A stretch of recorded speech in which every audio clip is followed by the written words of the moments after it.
En Basse-Navarre, la commune de Saint-Étienne-de-Baïgorry est mentionnée pour la première fois dans des documents historiques du Moyen-Âge. La région a une longue histoire d'occupation humaine, en raison de sa position stratégique proche de la Navarre. Saint-Étienne-de-Baïgorry, également connu sous le nom basque de Baïgorry, se traduit par la rivière Rouge. Ce nom fait référence à la Nive des Aldudes qui traverse la commune, dont les eaux peuvent parfois apparaître teintées de rouge en raison de la présence de certains minéraux dans le sol.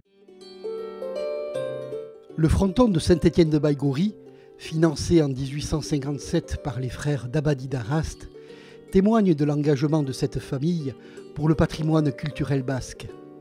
En particulier, Charles Dabadi d'Arrast, propriétaire du château d'Etchaus, a joué un rôle clé pour le soutien à cette initiative.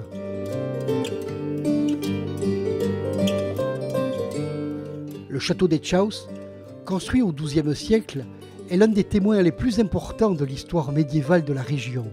Il servait de forteresse et de résidence seigneuriale, jouant un rôle clé dans la défense de la vallée de Baïgorry. Au fil des siècles, le château a subi plusieurs modifications et rénovations, mais il reste un symbole du passé féodal de Baïgorry. Le pont romain, malgré son nom, date en réalité de 1661. Son appellation provient de son arche unique, un élément architectural rappelant les constructions de l'époque romaine, connues pour leur durabilité et leur esthétique.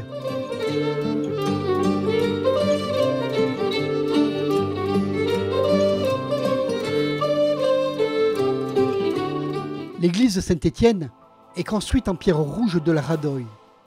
Elle affiche un style romano-byzantin distinctif. Sa première mention officielle remonte à 1263, lorsque le roi de Navarre Thibaut II en confia la gestion à l'abbaye de Roncevaux.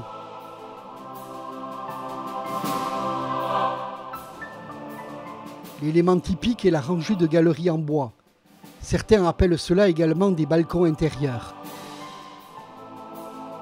Au XVIe siècle, avec l'arrivée et la culture abondante du maïs, on assiste à un boom démographique.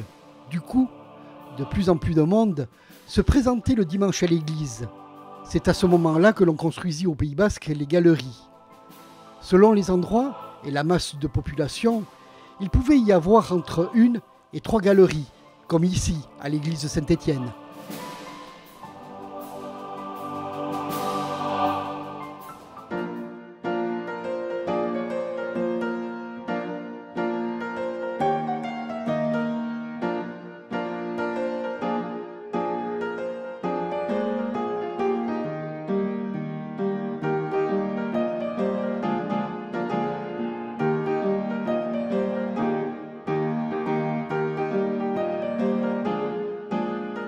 La gare de Saint-Étienne-de-Baïgorry est mise en service le 25 juin 1898 par la Compagnie des chemins de fer du Midi et du canal latéral à la Garonne.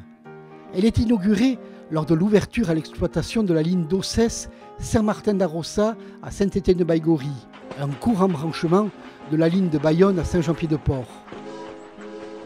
Avec l'industrialisation et l'amélioration des infrastructures, comme les routes et le chemin de fer, les Baïgoriards ont vu des changements dans leur mode de vie. L'économie locale s'est modernisée, bien que l'agriculture, l'élevage et la viticulture restent importantes. Les Baïgoriards, à travers les siècles, ont su préserver leur identité unique, tout en s'adaptant aux changements économiques et sociaux. Leur histoire est marquée par une forte résilience, une fierté culturelle et une connexion profonde avec leurs terres et leurs traditions.